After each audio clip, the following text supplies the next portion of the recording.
अयोध्या येथे होणाऱ्या श्रीराम प्राणप्रतिष्ठा सोहळ्याच्या पार्श्वभूमीवर प्रसिद्ध शेफ विष्णू मनोहर हे 22 जानेवारी रोजी 6000 किलोचा श्रीराम शिरा बनविणार आहे। त्याकरिता 1800 किलो वजनाची आणि 15 फूट व्यासाची महाप्रचंड कढई तयार करण्यात आली आहे। कोराडी येथील श्री जगदंबा संस्थान येथे तत्पूर्वी 6000 किलो महाप्रसाद म्हणून शिरा तयार केला जाणार आहे। त्यानंतर ही हनुमान कढई क्रेनच्या सहाय्याने ट्रेलरद्वारे अयोध्या येथे पाठविली जाईल। नागपूरहून निघाल्यानंतर 2 दिवसांनी ही कढई अयोध्येला पोहोचेल। विष्णू मनोहर हे तेथे 7000 किलोचा शिरा तयार करणार आहे। हा विक्रम प्रस्थापित केल्यानंतर हीच कढई राम मंदिरला अर्पण करण्यात येणार असल्याची घोषणा मनोहर यांनी केली आहे।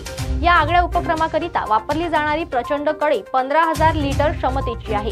ही कढई तयार करण्यासाठी 6 मिलीमीटर जाडीचा स्टीलचा पत्रा वापरला गेला आहे। कढईचा तळ हा लोखंड व तांबे या धातूंपासून तयार करण्यात आला आहे। या कढईत वापरला जाणारा सराटा 24 इंच रुंदीचा असून 32 किलो वजनाचा आहे। नागपूरचे नागेंद्र विश्वकर्मा आणि अनिरुद्ध विश्वकर्मा यांच्यासह 15 ते 20 कारागिरींनी ही कढई सुमारे आठवडाभरात तयार केली आहे। या उपक्रमाला कार सेवा ते पाक सेवा असे नाव देण्यात आले आहे।